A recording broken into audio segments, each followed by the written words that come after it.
Yeah. What's up? What's up? Welcome to another episode of the Big Classic Podcast with my co-host Walter You. and Rashad Scott. You. And I am, of course, Fred Biggie Smalls. And what is going on, fellas? What's going on this week? Man, a lot going on this week. Oh, yeah? Yeah, Toronto Pro happening. Yeah, man. That was a heck of a show. And then work. Just the business. Yeah, so we had Ian Bayer in first, Mustafa Muhammad in second. My boy that won, Rossi that won Cali Pro. Cali Pro, he was in third. Who was in fourth? I forget his name. Tall dude. Tall guy, and I know Siemens was in fifth, right? Yeah. And it's funny because I did a podcast last week, and we were talking about how we thought it would go, and I had said, I think with a new coach, because Hassan Mustafa had a new coach, and Ian too. Ian had a new coach, and Matt Jensen and Chad Nichols, and it's kind of like new guard against old guard, right? Right. And they both were remarkably improved. I think so. I think Ian's chest was off, bro. I think. Really? Yeah, his chest was when he came up with his front double, it melted like his whole upper chest. Mm-hmm. It melted. It's always hard to tell when you're looking at a live stream versus Sure. being there in person. Sure. And reading the comments of folks that were there, and then looking at the comments online, it was close. It was close. And it's definitely close because Hassan always has that roundness and fullness to him. But I felt like Ian presented a level of roundness and fullness he doesn't normally present either. Right. That was new for him. And the judges may have rewarded him for that. But right. How did you feel Hassan's conditioning was next to Ian?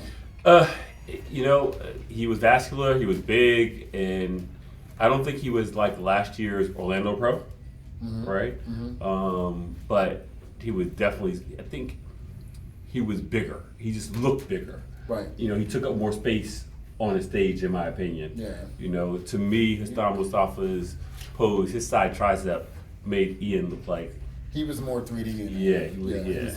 But was his 3D outclassing Ian's conditioning? Because I felt like Ian's conditioning, because here's the thing, the guy who took third. Right, Ross, his conditioning is crazy. Crisp. Right, Yeah. So now when you put Hassan up there, who is in good condition, right, but not crazy peeled out of his mind, but you have Ross that's crazy peeled out of his mind, and Ian that's pretty close. He's always peeled. He's peeled, right. Now, it's like, if I go for aesthetics, Ian. Yeah, that's a push. I think it's a push, yeah. And if I go for density, I'm Hassan. By far, right. Hassan. And then if I go by conditioning. So Ian's got two of those rounds. Yeah. And you could argue that maybe Ross stole that round from Hassan. Okay. Even though they were 1-2. But they were 1-2. What I'm saying is, let's just say one judge had him in third when it came to conditioning. Right. And had Ross in second. Now, we all know Hassan's a better bodybuilder. Yeah. Structure-wise, fullness-wise. Right. Better mass. Sure.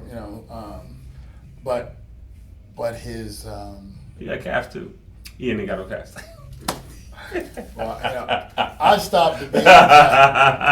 stopped debating calves when Dexter won the Dexter won, right? Yeah. As much as I love Dexter, he had no calves. No calves. So, at that point I had to say, yeah. But just a little joke. But it brings me to something else, right? And this is what I look at. There are tons of coaches in this industry, and you see someone like Ian go from, I think he was working with Patrick Tour, right? Tour. Yeah. And then before that, Greg Doucette. Did he work with Greg Doucette? Greg was his coach that got him pro. Really? Okay. Yeah. To see a markable, like a considerable jump in physique this late in his career. Yeah. That says a lot about what Matt Jensen's doing. Because they the same thing about Hani Rambod too, right? Well, I think Hani Rambod, like I said this last week on the podcast, Hani Rambod by far is heads and tails above everybody else in consistency, consistently bringing everybody in perfect. Yeah. But Matt's not far behind. I don't think so either. Now, Chad, when the people are on there, awesome. Yeah. But we saw at the Olympia, he consistently had a hard time bringing the people peaked perfectly when the timing was off, even a few hours. Right. Whereas I felt like Hani did a quick pivot, and all his people were still on point. Right. All his people were still on point. So, you know, I would say when I'm looking at it, you got Matt, Milos, you got Chad, you got Ani, and that's it. Chris Aceto. Oh, Chris Aceto. Yeah. My man, Chris Aceto. Yeah, man, Chris Aceto, yeah. And let me tell you, your boy's looking good too. I'm coming down fast. Who's the guy that coached George? Hold on, and I'm tight. Just go, keep going. Who's the guy that coached George? George? A strong spirit, George Peterson. The guy, strong spirit on Instagram. I forget his name. I don't know. Like, I don't really know those. The reason why I don't know those gurus is because a lot of them are only working with One athlete. the classic men's physique, and the hardest body to manipulate. The more muscle you have, it's harder to manipulate. So if you can manipulate the guys at the top, it becomes a little bit easier puzzle to solve with the smaller guys. Right? Because, you know, one thing I noticed with bigger bodybuilders is, you know, when I've coached bigger bodybuilders, the variance in water retention can be so drastic. Sure. You know, so, you know, you can be looking at them, and 2 hours later, you're looking at them going, what just happened? Right? So, you know, typically, the go-to remedies is either going to be, well, if I feel like we're carbon too much, then we switch to proteins and fats. If I feel like we are slightly flat, obviously we put a little bit more fluid in there. Don't want to jump to carbs right away, because you got to figure, if I've been carbing you up for 200 to 300 grams of carbs, and you've only been doing 100 grams of carbs, but yet you've looked full throughout your prep, is not really the carbs, because you got more than you're triple what you've been doing. Right. Ensure your body heats up, but typically if I add a little fluid in there, you'll fill back out, because the carbs they'll bring the fluid into the muscle cell. So, or, you know, it could be a sodium thing, but, you know, typically just jamming a lot more carbs would be the last thing I do. But yeah, I mean, it was exciting to see Ian get that qualification. Yeah. It's crazy now that, you know, these guys, like when I was coming up and watching before I turned pro, the rule was top 3 at every show qualified for Olympia. Wow. There's too many shows now. Right. Yeah. Well, it wasn't as many now, right? Like there's way more now, right? Yeah. And then it became, you had the qualifying points, and everybody was like, "Oh my God, that's fucking crazy! Qualifying points, like, man, like we're knocking out half of the field, right?" But in those years, in the first couple of years, it worked. Yeah. Because people didn't really know how to manipulate it yet. So guys would wait too long to do a show. But once you learn how to manipulate it, now it's like, shit, I got more shows because guys want to compete more often. And block other people from getting in. And that's the way. You think that happens? Listen, I think if you see a bodybuilder banging out 2 or 3 shows, 4 shows in a year, plus the Olympia, his whole point was to prevent other people from getting in. If I was Crizzo. Well, let me throw a different perspective on it. If I'm a bodybuilder, right? Because I did 8 shows one year. Right. And the one year I qualified after 2 shows, and I still did 2 more. And my company was matching what I was winning. So, even if I got third, instead of it being 5,000, I walk away, but I walk away with 10, right? So, it was a way to, I knew I was going to be in the conversation in top 5 at every show, so I knew I was walking away with something. Check every show. Right. So it just made sense. That's what I mean. Like, if I was like Ian, the year he won 3 shows, I mean, bro, that was genius. Why not? Why not take the qualifications from other bodybuilders? Okay, well, let me increase your probability so you have a higher probability of being in the top 10. Well, if I'm winning shows, right, and I'm beating these other bodybuilders, right, doesn't it say I'm good enough to be top 10 anyway? But anything could happen. Keep them off the stage altogether. The top 5 guys aren't doing it anyway. Yeah, they're not doing it anyway. Nope. But Ian came in 7 2 years in a row. And one of those years was the year he won 3. If I get 7th, yeah. Now I'm trying to crack in that top 5. Where's my margin of error? Yeah, exactly. So if I'm trying to get in that top 5, what's keeping me out of that top 5? Exactly. Size, maybe a little bit more conditioning. If I compete too much, I'm not going to be able to peak again at the end of the year perfectly. It's almost impossible to do that. If I compete too much, I can't put on the size I need in certain areas. Right. Because I'm in a deficit too long. Mm-hmm. So it has to be financial. Pros and the cons, right? But it's got to be pros. It's got to be a balance. I think that seeing these guys get on the stage and do it, I think is worth it. To me, not for the money's sake, but if there is only 10 qualifying shows.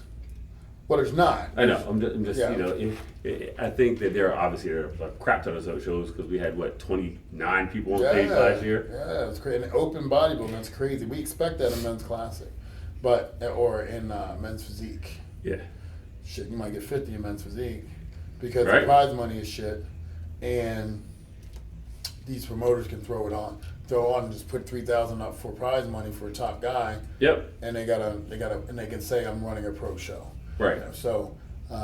Which I think that 26 was too many. I mean, we were there. We saw it was way too many people there for a show.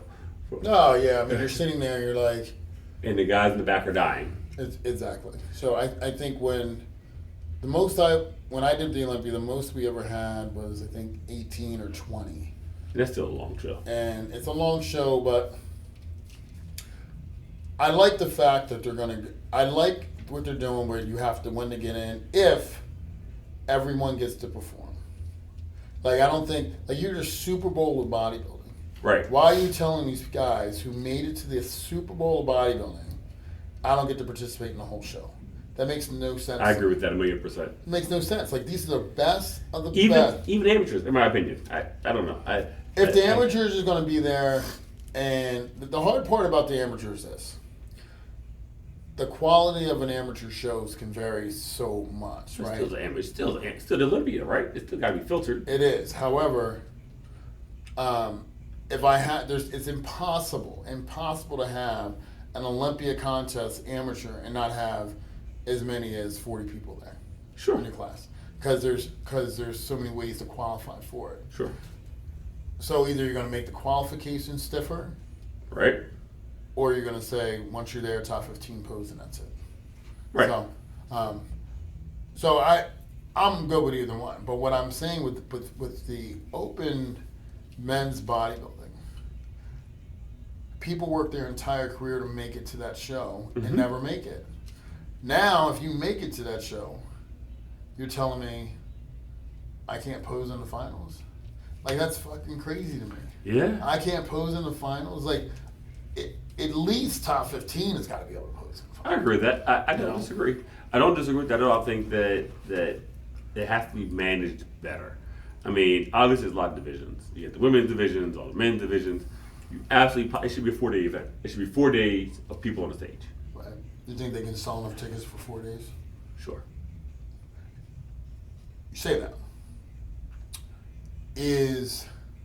Everybody wants their chance on the main stage. Right. Right? Do you really feel that all the men's divisions can sell out? Because men's open is why the arena sells out. Agreed. Well, classic now too. I think classic gets the same comparable draw. Well, classic's on a different night. Right. That's what I'm saying. Right. So There's 2 different nights right there, and open takes 2 nights.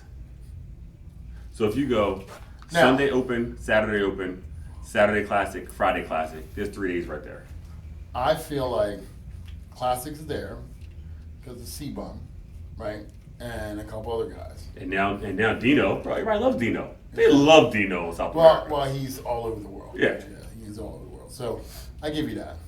Men's physique's not selling out. No, yeah. Agreed. Okay. The people that buy there are supporting their athletes. Unfortunately, Right. 212 is not selling out in the arena either. Agreed. So 212 should be a one-night event. well, And it should be they're the not same on the Saturday. main stage in the morning. Right. During the They're on expo. just like the classic. Right. Classic is And then they go on the main stage at night. right. Which goes back, I think what's going to happen is if you do 4 days, what women's event is selling out the arena? None. You put them all on the same day. All the women go the same day. Right. All 5 classes of women go the same day.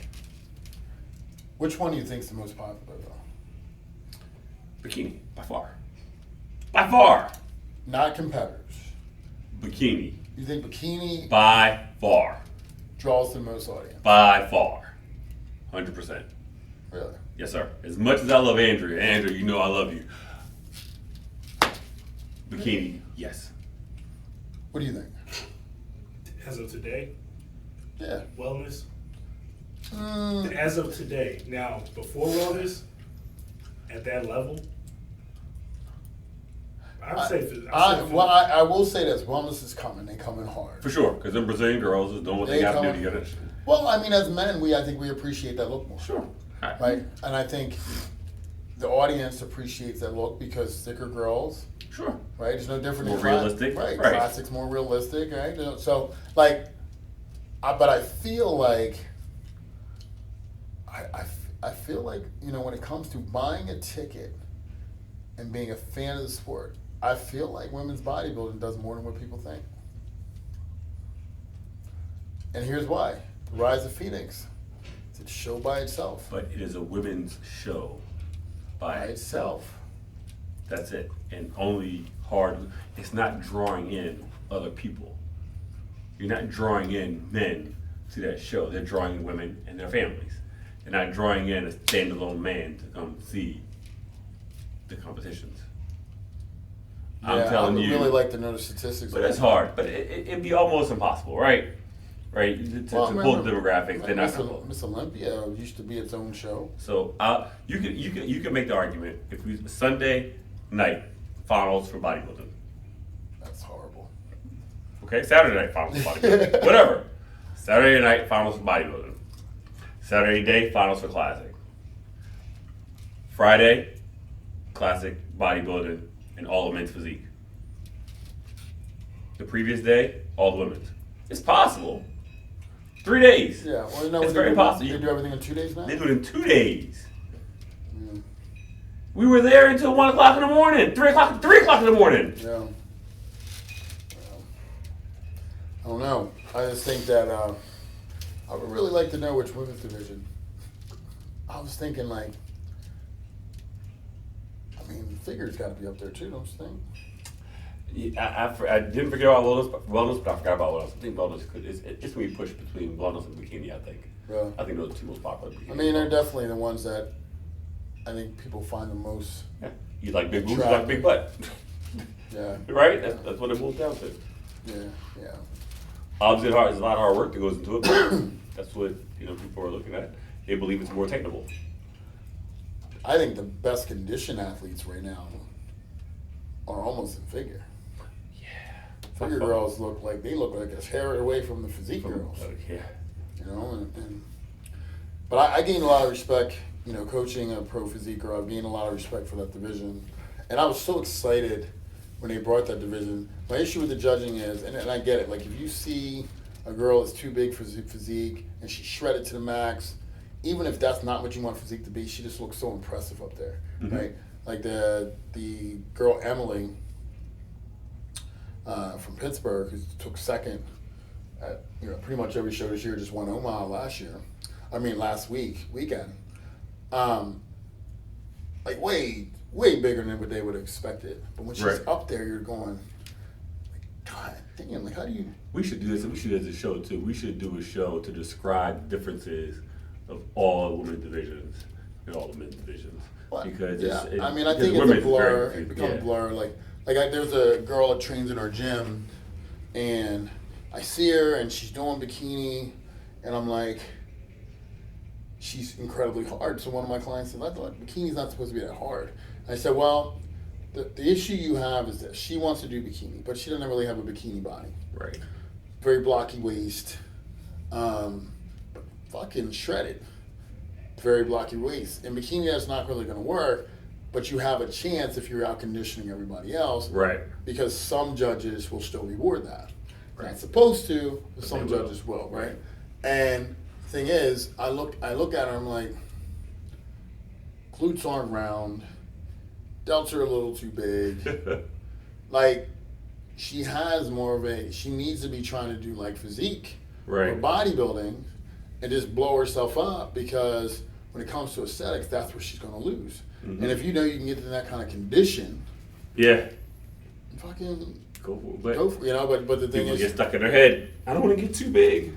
well, and that's rightfully so, right? Because what do you got to do to get big? I mean, Eat.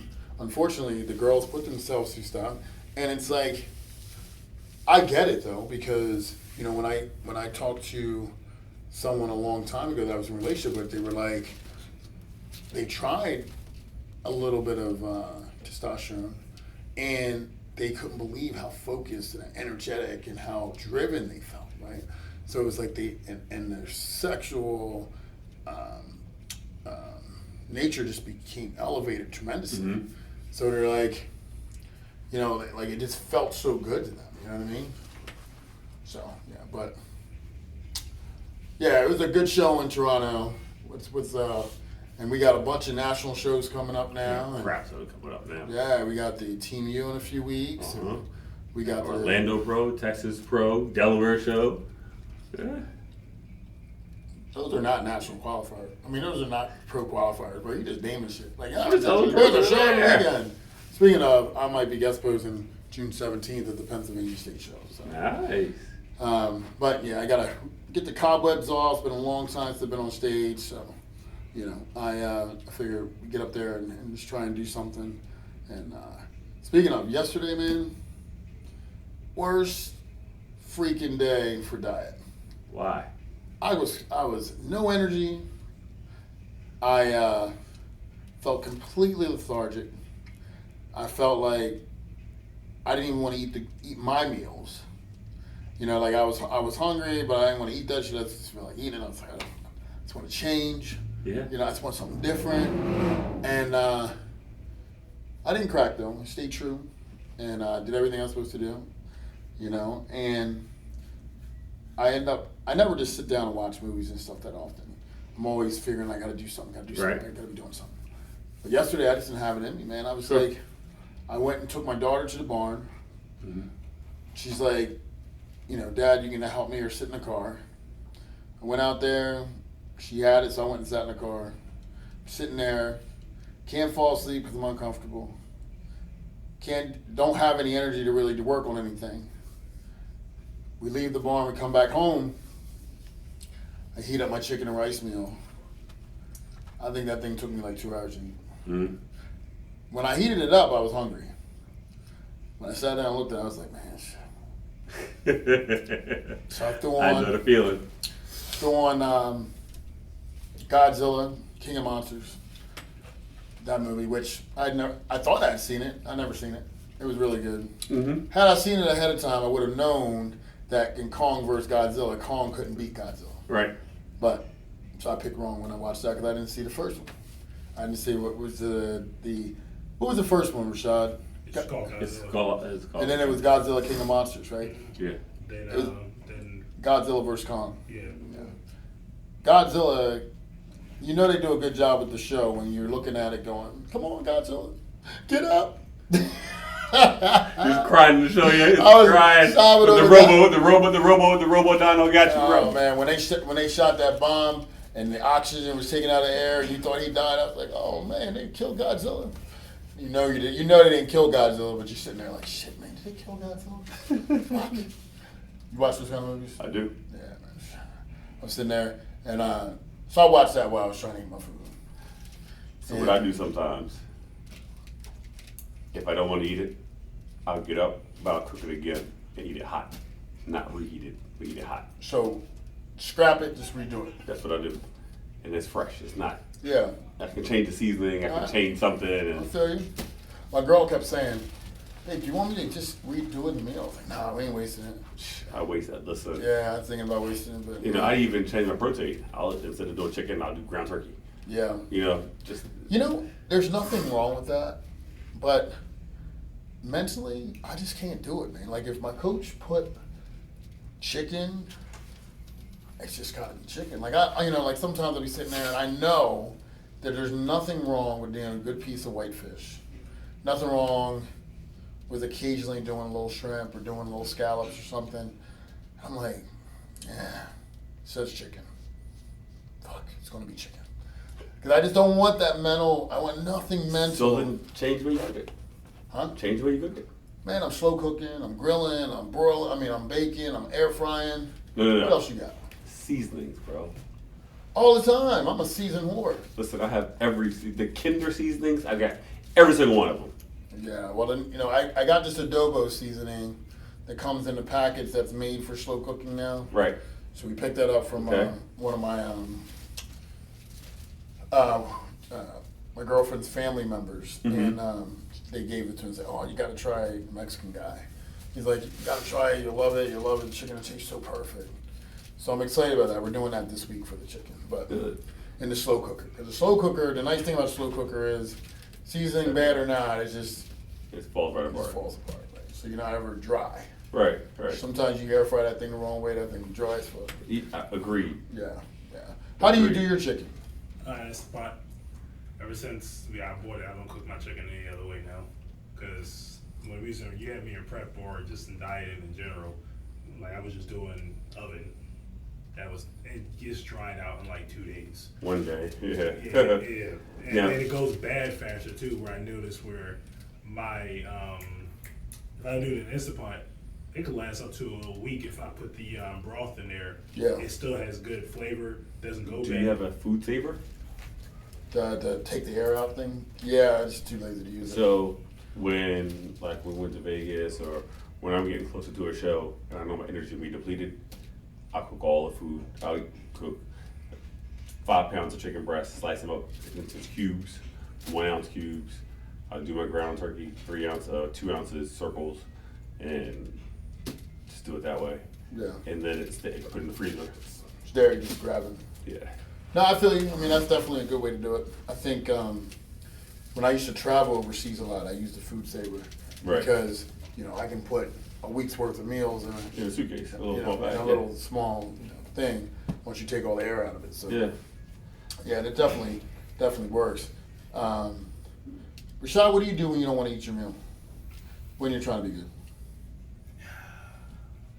It's like I said, sometimes I just gotta look at it and just like, yo, you gotta eat this shit. I heat it up, and like you, if anything, I just probably watch something and just trudge through it. Like, it's like, fuck, man. Yeah. This takes tiny bites. It takes forever, but that's the only way. Like, because the only thing I can relate that to is when I was in prep. Just sitting there like, I can't tiny bite shit. If I tiny bite it, I won't finish it. I gotta. See, but if I get up, well, one, I can't afford to recook it. and two, it's just like if I don't tiny bite it, I'll just leave it. Really? And just like, I'll put it in my next meal, and then I don't. Yeah, I used to have a bad habit of doing that. Even as a pro, I would have a bad habit of doing it when I was like, even when I was eating and not getting many calories, because I get busy and I make, I'm sitting there doing the next client and going to this, and then I look back to me like, fuck it, it's too late now. So I've made a promise to myself I wasn't going to do that this prep. And I haven't done it thus far. Good. And what I've done is when I'm home, YouTube eating challenges or I can't watch that. I love eating challenges, I man. can't watch I can it. watch I that. can't watch. My wife likes watching the 600 pounds a third. Yeah, I like watching that shit. That shit I can't pisses me watch off. that, That pisses me and I off. can't watch eating shit. It is to me hearing the. No, not the MRA shit. What do they call that? AMSR. No, not that. I mean like Eric Electric, Matt Stoney, like eating like where they're tearing up 10,000 calories in a sitting. I definitely can't watch. Stuff It's like that. disgusting to me. Because like it takes so much willpower and like strong will to be able to get through that. I gotta look at the other way though. I gotta look at people who are training, not people that are people that are eating. I need to I do look that at too. bodybuilders. I Eat can't to look at big, that. eat to be big stuff, Yeah. motivation stuff like that. Like Jay Cutler has that video where he's talking about consuming countless amounts of food, and Rich Piana has that stuff. Yeah. Taste, I eat for the fuel. fuel, and I don't need taste and all stuff. And I'm like, Yeah, that's you, dog.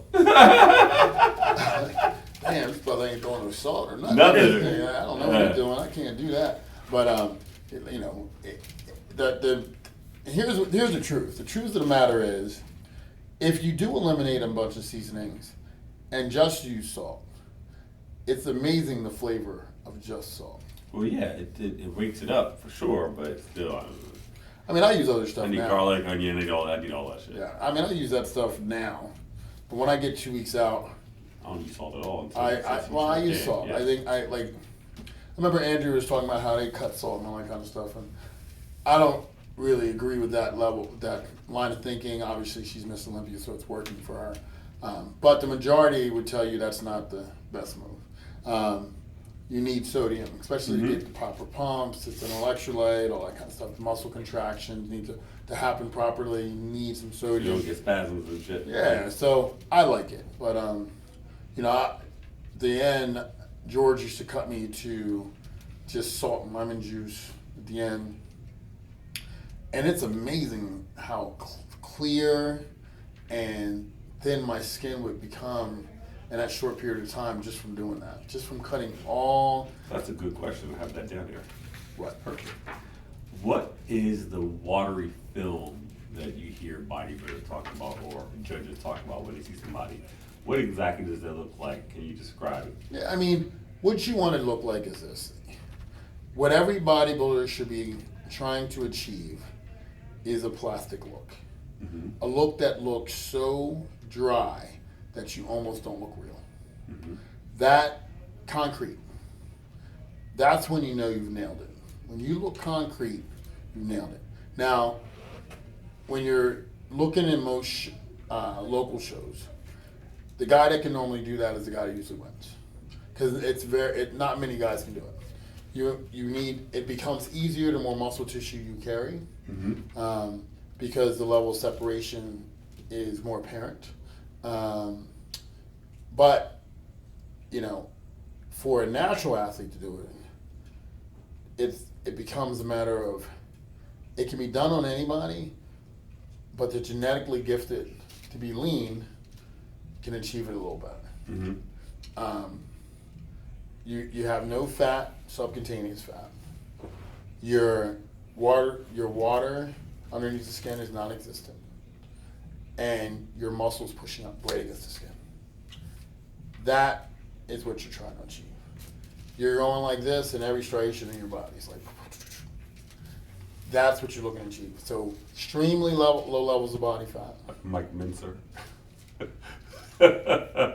Andreas Munzer. Yeah, him. Bruh. But he also died. We don't want to be that. We don't want to play that dry. Yeah. But, you know, like for me, I've had it a few times. Prague 2013, I had it. 2013 Arnold Brazil. 2015 when I won Dallas, I had it. And I didn't use diuretics to get it. Mm-hmm. I just was lean for so long that my body was just like... Push it out, right. Yeah, and then we just carved up properly. And then last time I was on stage with Chris, that was gnarly conditioning. Like, I was small, but that conditioning was crazy because it just like, I looked plastic. Like the Cali Pro, right? Yeah, it didn't look real. Like, I remember I looked in the mirror and I scared myself because my face was so sucked in. Mm-hmm. Like, I looked in the mirror, I was like, what the fuck? Death face, baby. Yeah. Like, I've had death face where people are like, oh, you're in point. But this was something different. Like, it felt like my cheeks were striated. That was crazy to me. So, that level of conditioning, yeah, that felt crazy. That felt really crazy. It was good. And it was cool to walk around like that. Very hard to fill that out once you get there. But, yeah, that's what you're looking for. You're looking for a concrete look. If you look like you still have skin, you ain't there. Mm-hmm. And that's what you're looking for. And for a natural athlete, you're talking 20 to 24 weeks of very focused dieting for a guy like you who is naturally a thicker build. But it can be done. You know, we could definitely do it. You know, I have another client right now. I'm 12 weeks out. He's 12 weeks out. And we're still trying to get a lot of body fat off of him. I have areas of body fat, but overall, if you look at me, you're like, oh, Fred's lean. And it's not about the diet. It's about the mindset, right? I'm looking at him going, 4 weeks ago, I'm looking at him like, are we going to get serious? I got plenty of time. And I'm looking at him this week, and he sends me this pics. I'm like, once again, we're behind.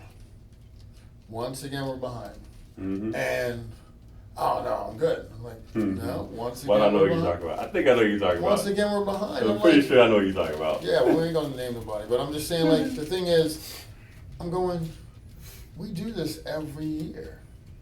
Like, you know, whether it's, I don't want to take all the subs, so we take it halfway. Or, I'm doing my cardio, but I'm not really doing it with any effort. Or, I'm doing my workouts, but half of them are just trying to get through them. Right. And it's like, you can't be good like that. Like, right. Everything has to be perfect. You got to push it all the way. You know, I'm sitting there and I had one of my partners say, you really think your legs need to come up that much? And I'm like, yeah. You know, like, because when I turn to the back, like, my back is looking impressive again. But my hamstrings need to come up. And you think it's going to happen now? Yeah, it'll happen now, right? That's the purpose of the subs, to maintain the 3D look and still have the ability to grow all the way through your prep, provided you're still willing to push it to that level. You got to push it harder every week, right? Yeah, so did this thing today where we 4 sets of 20 with a 3-second negative on leg extension. Woo! Right? Toasty. 4 sets of 20 on quad bias leg press. And then we went over to our squats on the Visual squat. not the one, the new one we got. Okay. Oh, okay. Yeah. And 12, 8, 6, 6, 6, 25 reps. So work our way up to 8 plates on each side. For the 25, we drop it in half, down to 4 plates.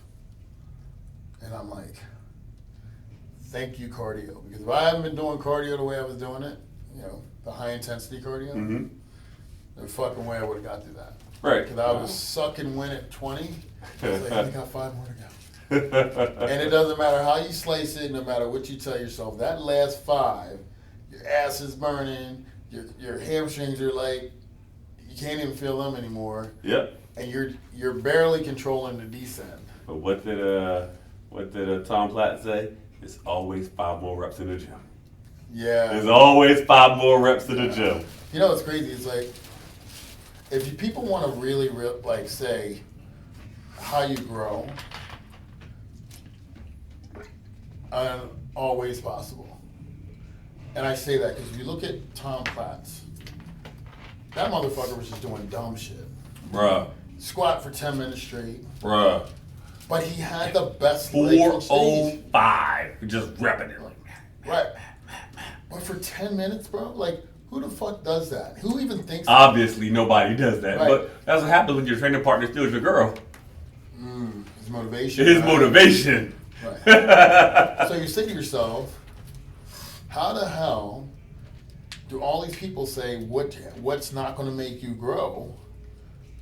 Like, I'm almost like, he's not an outlier in the sense that he's the only one that will get results from that. He's an outlier in that he's the only one that has the will to do that. Right, because Arnold used to do that on his chest.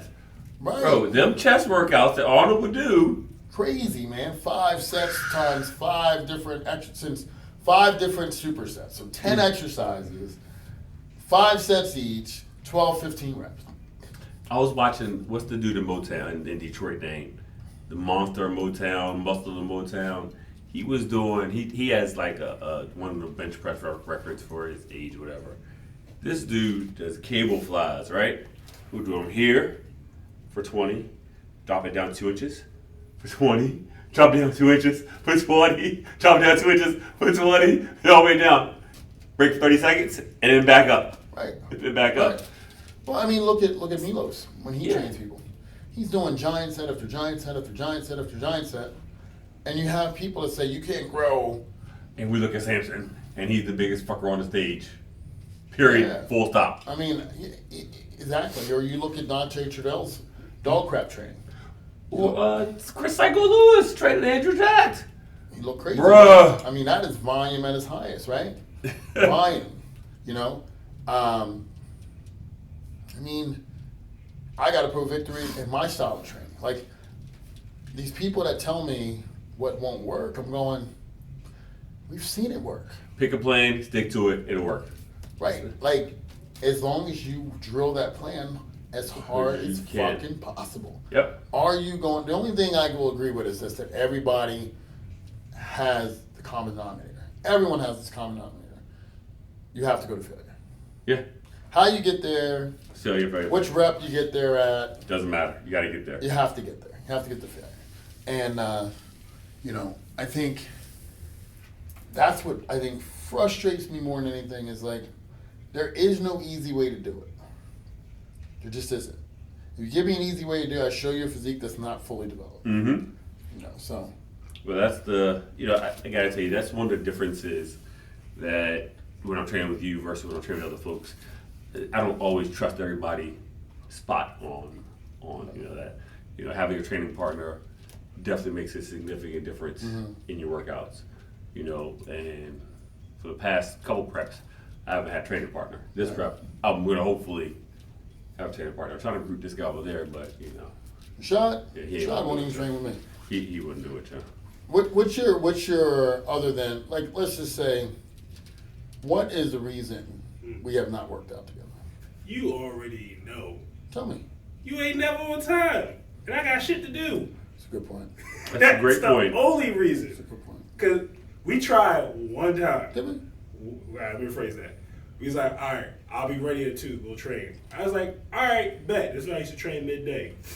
I sat there just to give you, I gave you extra time. I set this until 2:20. You know when you started training? What? 3:45. 3:45. That's when you started training. Damn. I already was What done. was I doing? Who knows?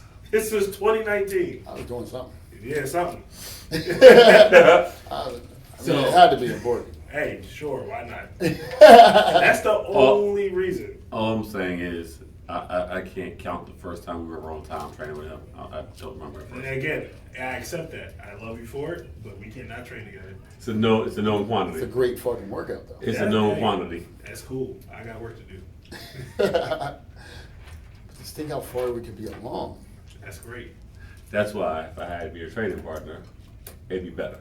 Best for me.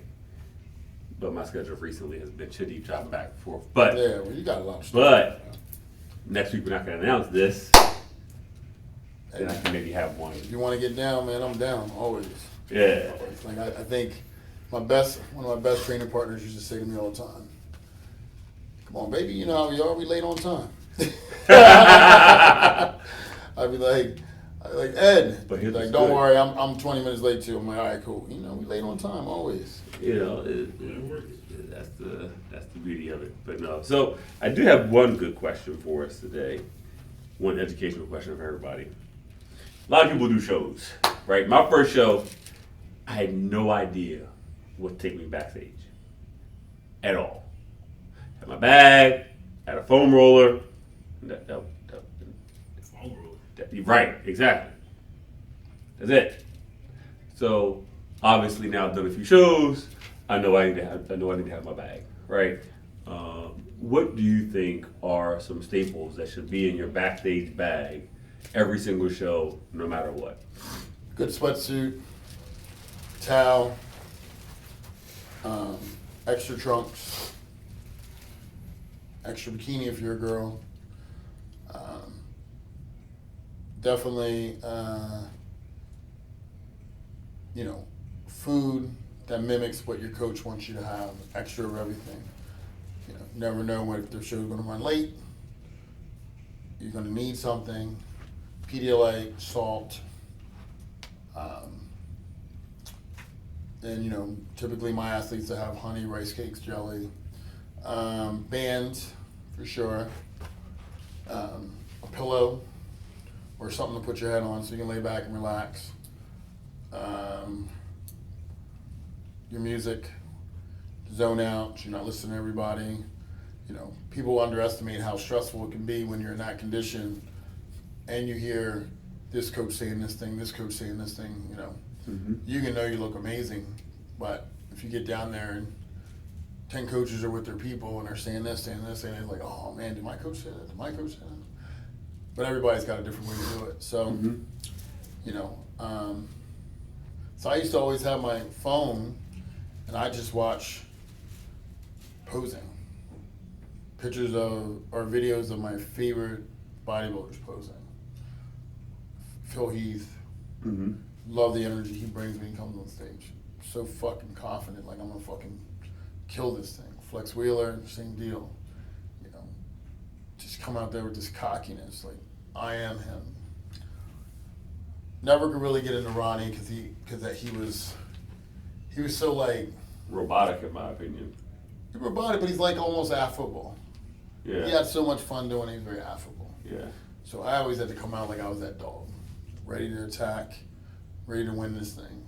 And so typically Flex Wheeler, Sean Ray sometimes, Kevin Larone. Right now it's that torn my pec. I'll be watching Tony Freeman. So I can hide this thing. But yeah, definitely Phil Heath. Like Phil a lot. I did Toronto Pro in 2015, and I just knew I was winning that bitch. I ended up in second, third. And which I thought was a crock of shit. But my whole routine coming out was like I just envisioned I was him. Right. And it was just complete confidence when I walked out there. But yeah, that's what I have in my bag, man. I mean, the most important thing is your bands, your extra trunks. You know, typically nowadays all the stage staffs have oil, but you know, like back in the day we used to have what's called hot stuff, just in case the vascularity wasn't popping. But if your vascularity is not popping and you're super lean, typically there's either you've over-diureticed, it's a blood pressure issue, or you're just cold, right? So the sweatsuit. But you know, so typically if you're lean enough, you won't have a problem with that. And once you start posing and pumping up, all that should correct itself anyway.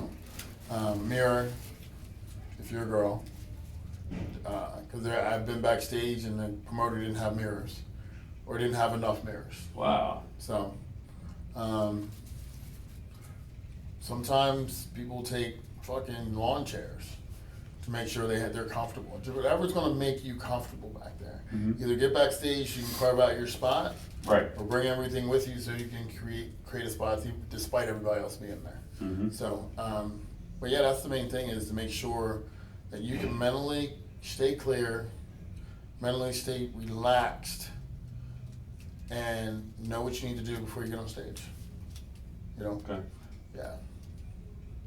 Okay. Yeah. Interesting. Did I miss anything? I mean, I only did one show, so you got me. That's what I would. So by the time I got to the last show, like my first show like that, I literally had nothing in my bag. I was hungry. I was cold. I was all the things you just said. That's what I was. And I came in second.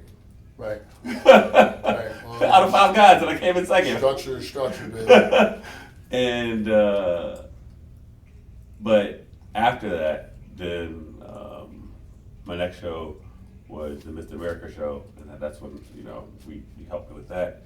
And after that, did a few more shows after, and that was getting that bag right to make sure everything was. Yeah, I mean that's definitely important. That's a great question, because typically I'll see these young guys backstage. I'm like, "Are you gonna go on stage?" No. Why you got your shirt off?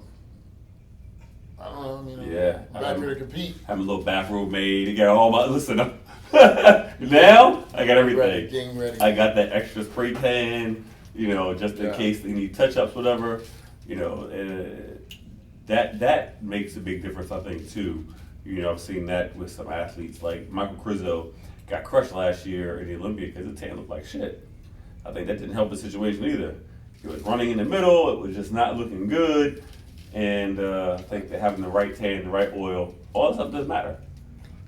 No question, it matters. Absolutely. Like I encourage everyone to do the tanning from the show so you look like everybody else. Mm-hmm. Right? Like I've lost at the national level before because I wore a tanning product no one else had on. The judge said, "You look great. That tanning product looks like trash." So it brought me completely out of the first call out. Wow. And I was like, "What? My tan? Like, you can't see shit under a tan. It just looks like a big thing of mud." That's when Dream Tan was big. And Dream Tan's still big in all the natural organizations, right? Yep. But NPC has pretty much banned it. Yep. They won't do, and I think there's probably something where they wouldn't do a deal with NPC or something, but Protan definitely did a deal with them. Yeah. Protan's at every single show. yeah, I mean, Protan's even taken over Jantana. Yeah. Jantana had the Arnold for years. Protan's taken all of it over. Wow. And it could, I love Jan from Jantana. I love her. She's an amazing woman. She's helped me tremendously time and time again, always super friendly to me. But the gentleman who owns Protan, very, very gracious, very just a really good family man. His family, him and his wife are great people. And they treated me like gold too. Like, matter of fact, all of the Arnold Spain contestants, male bodybuilders, took us all out to a Hard Rock Cafe after the show. We got there with a buffet of food. Wow. Like, probably 10 different items off their menu. Nice. That every bodybuilder would want, everything from the nachos to the cheeseburgers, pizzas, and right, all those things just on tables, and you just nice. And we had our own private room, which is go pick. Nice. It was quite an experience, and he made that happen for us, That's cool. And then traveling with them at a couple other shows, they provided tanning for me when they were sponsoring me at all my shows. So I would have, one or two different tan girls take care of me every time. Mm-hmm. So the tan was always perfect. So, I mean, you can't, that was a great sponsorship to have. So I always tell people, whatever tanning company's at the show, use them. Even if it's a little bit more expensive, use them. Because you don't want to do all this hard work, all these strenuous hours of everything it takes to get ready for a show, and it be the tan. Yeah. That is a shitty feeling when a judge tells you, well, your tan was off, your color was off. That's a terrible feeling. Right. So don't try and buck the system. There's a reason why promoters pay these or have these companies come in and allow them to sponsor the show. Right. Because it creates uniformity, it's a trusted tan, and you're not trying to look at somebody who their color looks off on stage. You're trying to determine, are they in shape? Are they tight enough? All that kind of stuff. Because the coloring against the lighting matters. It definitely matters. Okay. Yeah. Interesting. Yeah, I just think that. And whether you're black or white, Tan. No one has even pigmentation. Tan ahead of time, and your backstage tan will look so much better. Yeah. So much better. I think that it's you can see the difference with folks who do it or don't do it. I've been saying people at shows who don't even get the tan. Yeah. I'm like, bro, what are you doing? I know, like, just because we dark doesn't mean. You're right. You can look washed out on the stage. That's what you look, washed out. Out there looking gray. Yeah. Like, I'm black already. Nah, you gray on Because stage. you ain't gonna You look gray the on that same. stage. Yeah. And I think it's funny because I used to go into tanning studios when I was first starting this thing when I was early 20s. Mm-hmm. So I was still been in the late 90s. Mm-hmm. And I walk in and these white women at the tanning salon weren't even coy about it. They was blunt, like, what the hell are you tanning for? And I'd be like, I got a show coming up, I'm a bodybuilder. And they get into a conversation about it and they were like, oh, okay. Crazy. But they would just caught people off guard that a black person would go tan. But man, what a difference on stage when I've done it, when I didn't do it and when I did do it. And then it also like helps your skin in the sense that I guess it creates better blood flow. So what ends up happening is you just naturally look more vascular the more you're tanning. So not saying tanning is good for you, but for the sport. For the sport, so you're recommending before the show, a week or two out, to actually go to the 5 tanning weeks. salon. 5 weeks out. 5 weeks, 3 days a week, I tanned. Wow. And, I would say do the beds at 10 minutes and out. Great. Wow. It's not like you need to be sitting in there for an hour. 10 minutes and out. Now, honestly, when I was dieting and I'd use it as an opportunity to take a nap during the day. Right? Go to the tanning bed, 20 minutes in the tanning bed, power nap, and then out. Especially when they had it here at the gym. Right. I would usually do a power nap in the middle of the day all the time. Okay. That's a good idea. Yeah. Good way to kill 2 birds with 1 stone, right? Just lay down in that thing. Yeah, so got back to getting my massages again. Nice. Because when we're training like crazy and putting our body under stress, man. Massages are great to keep you injury free, but the part that's underestimated is they also help with growth. Really? If you can't get proper blood flow, because everything's too tight to the muscles, the body will not recover the same. So you're breaking down, like a common one is this, the back muscles. How many times you train back real hard, train shoulders real hard, train legs real hard, and God, just feel off, like it's got a kink, and you really don't know where it's at, but it's just not right. You're just uncomfortable. 10 minutes with a good massage therapist to get that kink out. Could have been a rib out, which inhibits the way you move, inhibits the way you contract. It could be the fascia is too tight in one area and bind it up. So now that muscle can't even get the nutrients it needs because there's not enough blood flow into the muscle. Like for me, it's even important because I have the pec tear. So where they put the anchor to act as a tendon to reattach the muscle, that is not getting natural blood flow anymore. So I need my massage therapist to circulate this area to create the blood flow. So a direct change in that is, instead of it being a ball, just after 2 sessions I can start to see striations, so I'm gonna do it again. Okay. Because it's getting the proper blood flow in the muscle and the fascia is not tight. But where people don't realize is that happens all the time in quads. See guys up there that are shredded but don't have separation? Right. It's because they're all bonded up. Wow. Yeah, so definitely if you're doing a sport once a month at the very least, hire somebody to do deep tissue. Deep tissue. Rashad and I both go to Susan Brown. She's amazing.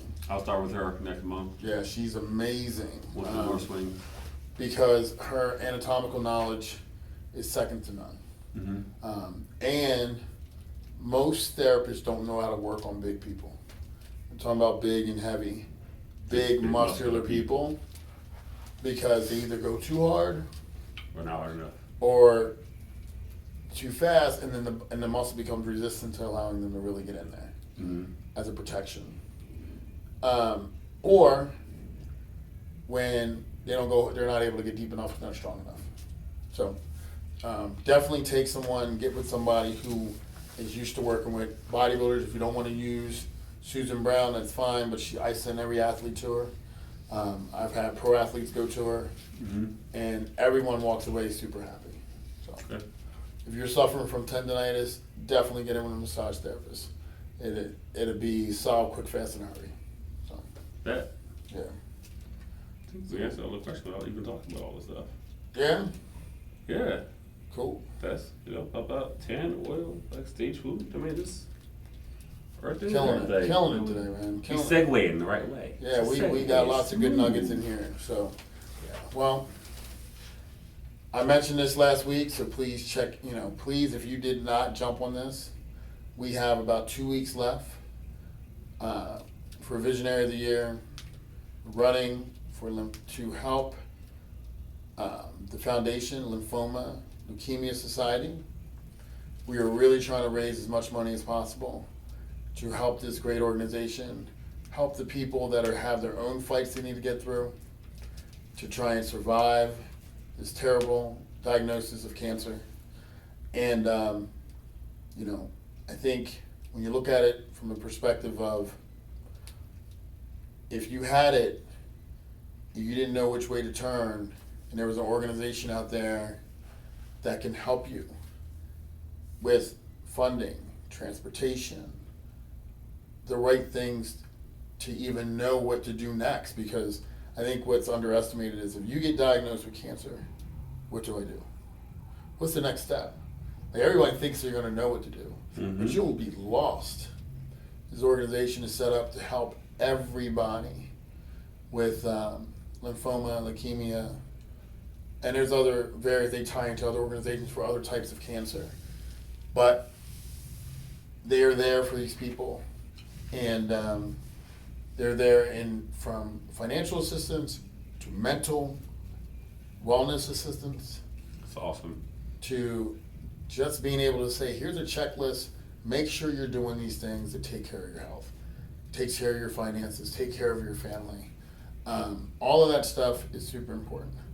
And it's a great cause to be a part of, to help support. And that's why we're doing this thing. We get nothing from it.